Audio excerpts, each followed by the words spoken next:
Loki, confirmed as bisexual, becomes the first major queer character in Marvel Cinematic Universe. I already feel like I'm asking for trouble with this video.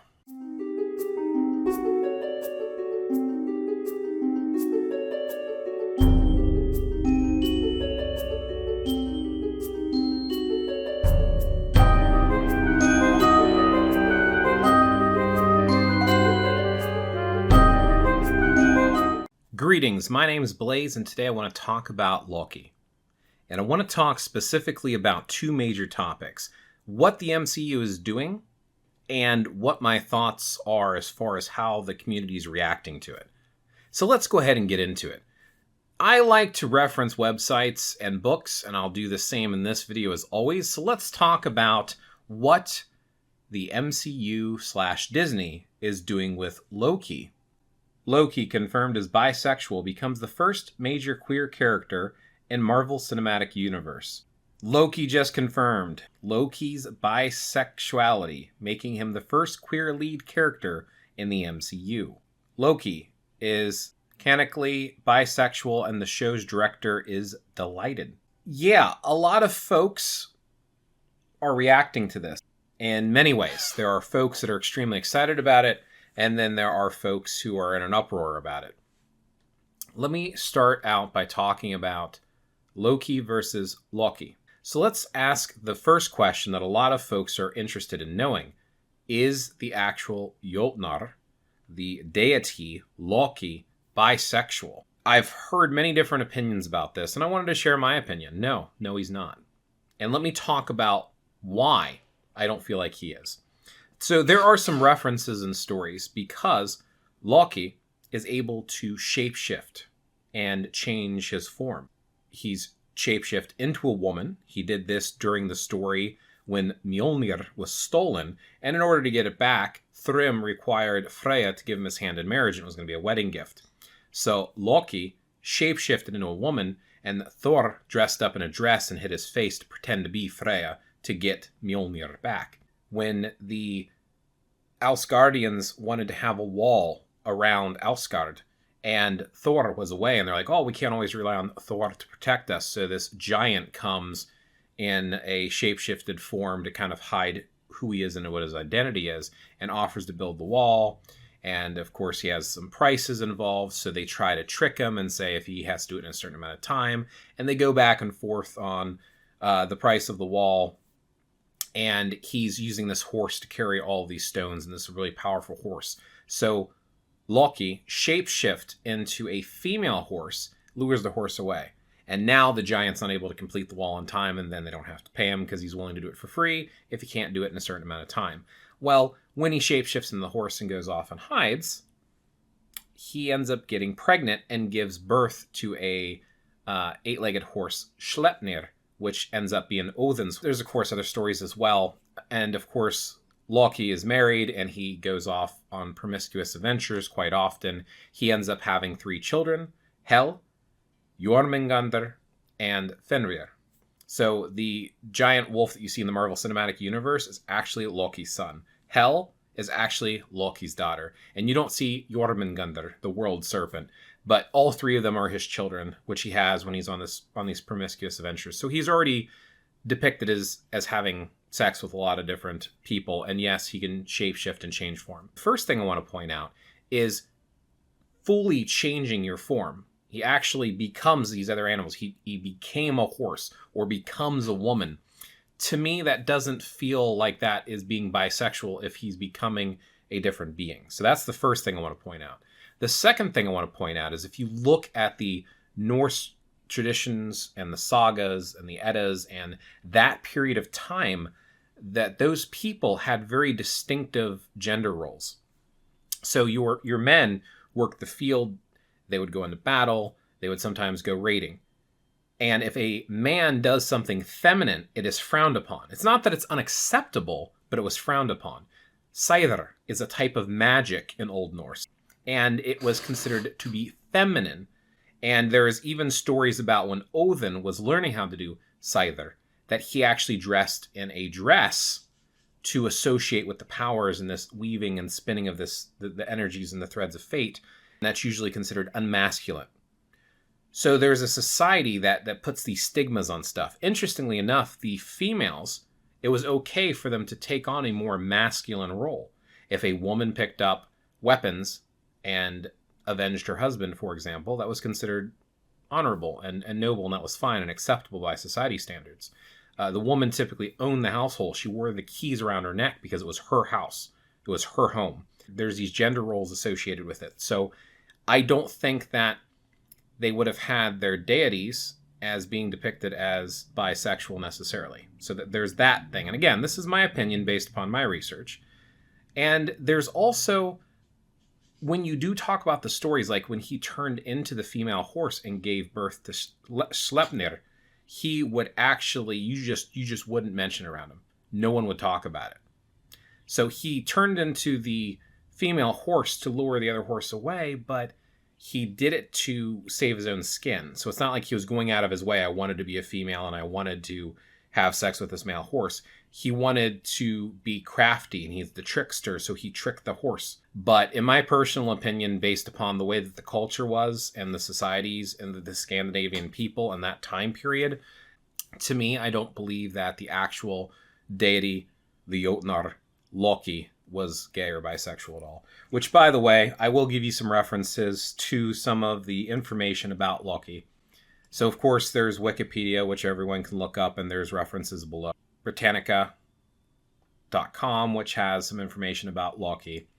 And then there's this other one, mythology.net. As always, I like to give multiple sources, and you should search your own. You should find additional sources beyond what I'm sharing, but I want to get you started on reading something to kind of back up some stuff.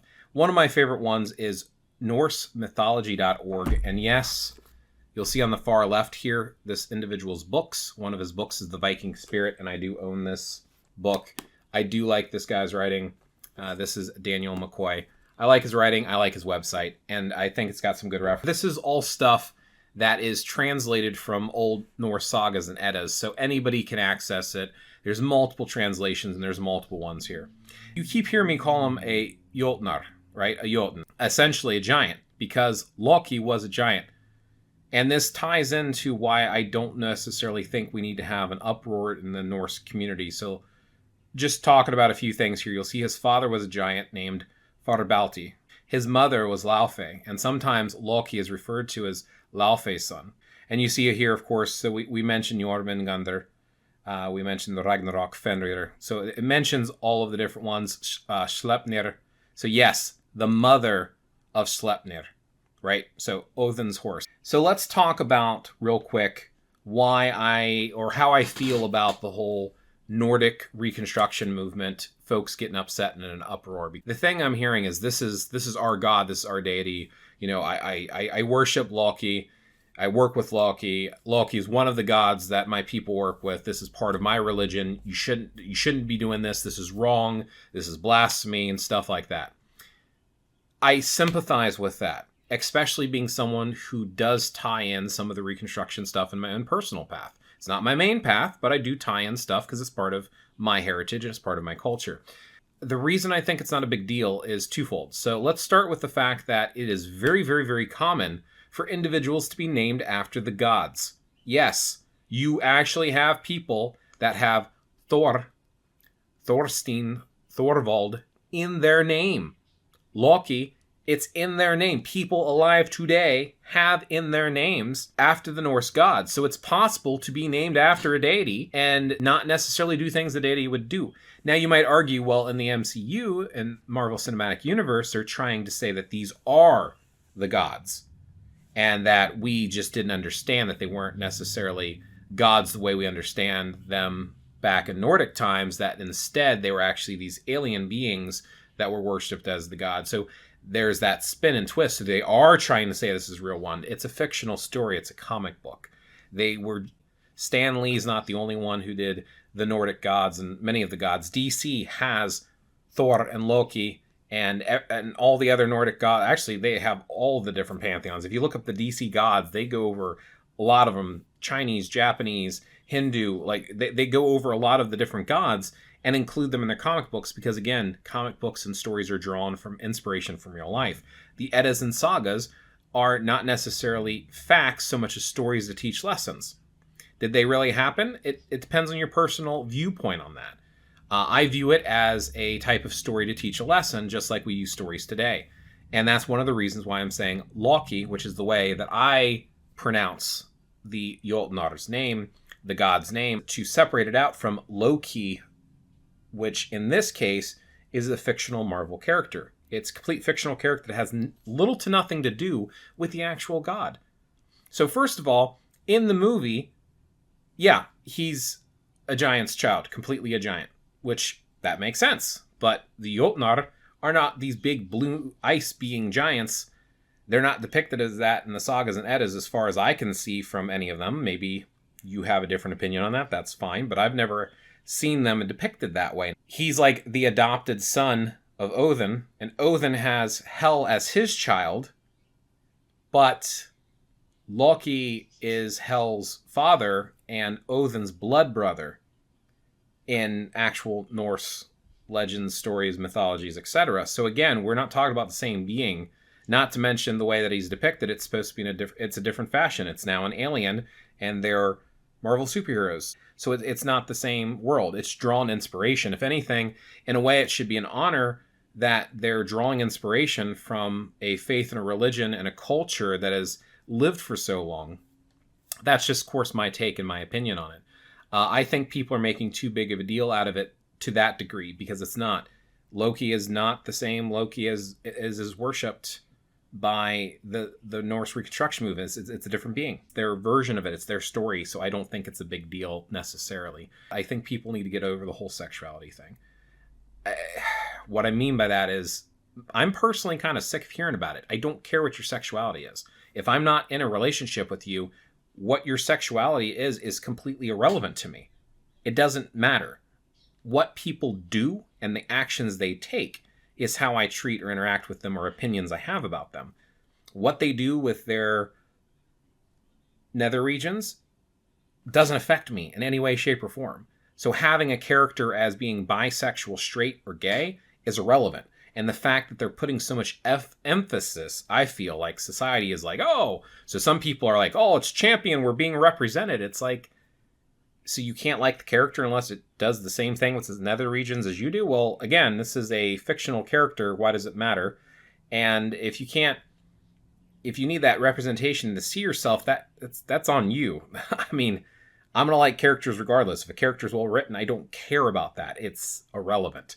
That's just my 2 cents. So I really don't think people should necessarily be in an uproar about it, but people are going to feel the way that they feel, and I respect it.